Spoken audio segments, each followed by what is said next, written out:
vamos fazer a conclusão em termos de regra da segunda condição, que é a condição improvável, analisando duas tabelas que vão contemplar tanto a primeira condição, que é formada com o futuro com will e com o presente simples, lembrando que na ordem direta você vai ter a oração principal e depois você vai ter a oração condicional. Quando você trabalha na ordem direta, o if fica no meio, centralizando as duas orações.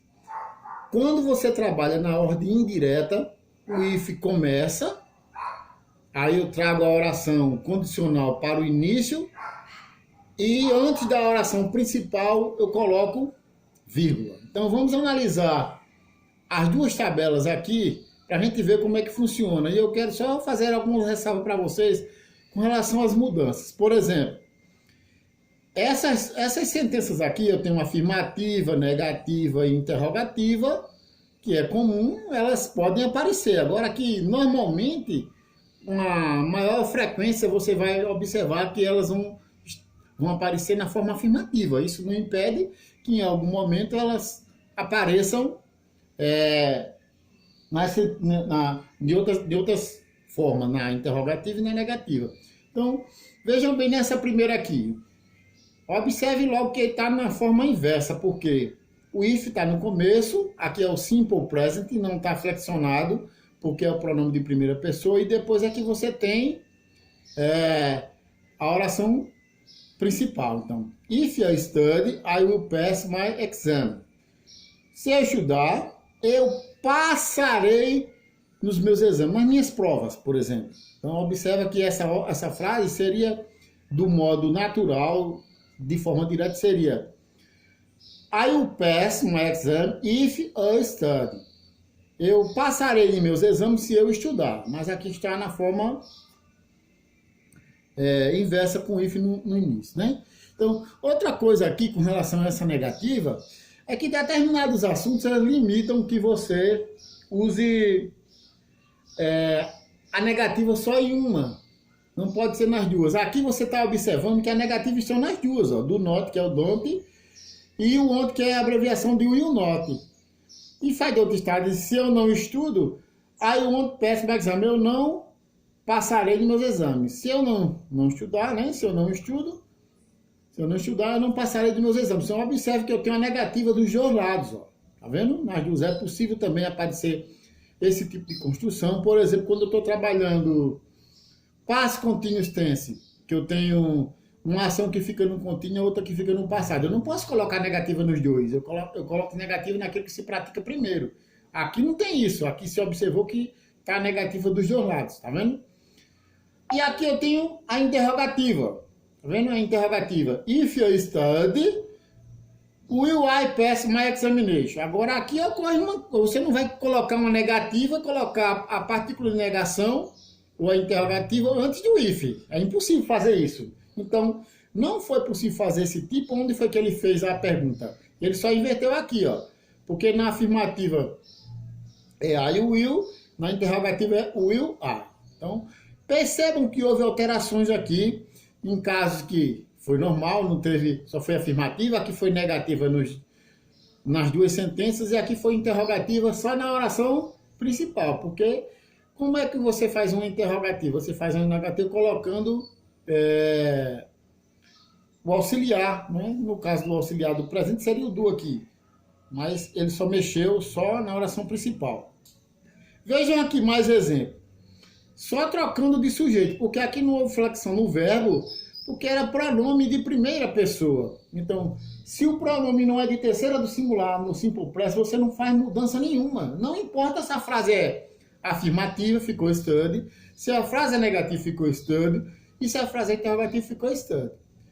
Mas, quando você está trabalhando com pronome de terceira pessoa, aí tem que conhecer a regra do presente que você já tem se revisado. O que foi feito aí? Você retirou o Y, porque esse Y é precedido de consoante, e acrescentou o quê? IES. Já no futuro, não tem modificação. Futuro com will ou futuro com going to vai permanecer com o verbo no infinitivo sem TO. Então, quem é o verbo aí? Pass. Ficou normal, sem alteração ortográfica nenhuma, né? Percebam que aqui a negativa também usou nas duas partes, né? Nas duas partes, ó. Você observou que a negativa de he já não é mais don't, passou a ser o quê? Doesn't, que é a abreviação de does not. E aqui a abreviação de will not é o quê? Want, normal. Na interrogativa, também foi feito o mesmo procedimento que foi feito aqui, a inversão, no caso do auxiliar, antes do sujeito e depois o verbo normal. Então, essa tabelinha aí ilustra claramente para vocês como é que foi trabalhada a segunda condição. Porque numa prova, por exemplo, eu não vou só cobrar agora só a segunda condição. Eu vou cobrar as duas condições, porque vocês passaram esse outro bimestre todinho fazendo esse tipo de mudança, mudando da primeira condução para a segunda. Você não vai trabalhar isoladamente só a segunda. Naquela primeira prova, vocês trabalharam só a primeira condição. Mas agora não, vocês podem pegar uma prova que pegue as duas condições. Então é preciso ficar atento para essas modificações. Entender que a primeira condição, que é a condição provável, aquela mais próxima da realidade, ela aborda dois tópicos, que é futuro com will mais o simple present. Então, é isso que fecha. O que é que tem? O futuro com will não tem regra. É o will mais o verbo no infinitivo sem TO. Mas no simple present tem regras sobre a terceira pessoa do singular. As demais pessoas também não têm envolvimento nenhum de regra. Já aqui, nós temos o quê? A segunda condição. Também vejam que há uma preferência de alguns autores com relação a essas sentenças que aparecem invertidas. Né? Pouquíssimos colocam a oração principal primeiro. Normalmente eles estão colocando a oração condicional, que vem o if no começo. Essa oração, para ficar no modo direto, seria o quê? A inversão. Essa parte que está depois da vírgula é que começaria. Então aqui. If I won the lottery, I would buy a really nice fast car. Aí, o que é que ele está dizendo aqui? Ó? Se eu ganhasse na loteria, eu compraria um carro muito rápido. Um carro muito rápido. Então, isso quer dizer que ele nem ganhou e também não comprou. Há uma clareza de afastamento da realidade quando você vai chegando na segunda condição. Já não é mais possível. Nem a primeira garante, de fato, que aquela sentença seja efetivada. Só que ali é mais próximo, tá? Vai dizer que o cara vai dizer assim, eu ganharei na loteria se eu jogar. Eu posso jogar a vida todinha na loteria e não ganhar. Agora, mais difícil vai ser eu ganhar sem jogar. Não é isso? Por isso que a gente diz que a condição provável é aquela que tem uma proximidade com a realidade. Já a improvável vai ficando mais difícil. Então, vocês vão observar aqui que na condição provável eu trabalhei com o futuro com o will mais o simple present. Já na condição improvável, eu passo a ter dois conteúdos também. Eu vou trabalhar o condicional simples, que é o would, tá? Esse daqui eu digo que é como se fosse o futuro do pretérito. É aquele que eu posso dizer que a tradução seria iria, viajaria, trabalharia, estudaria, faria, dormiria e daí por diante. Eu não vou traduzir esse would, que ele é um indicativo que o verbo daqui, ó, I would buy a car. I would buy, eu compraria, porque o verbo é comprar. Aí eu não vou dizer, esse would, ele traduzido é a mesma coisa que desire, que é desejo. Não tem como traduzir would, ele é um indicativo que o verbo que vem na sequência está no futuro do pretérito, ok? Então, o que é que vai acontecer com esse assunto? Ele vai trabalhar com um condicional simples, que é o would mais o verbo no infinitivo sem TO, mas também vai trabalhar com simple present tense. Aí o negócio começa a mudar com simple past tense, que começa a mudar de figura, porque o simple past tense vai trabalhar os verbos regulares, que tem o ED, e os irregulares, que são aqueles que estão na lista.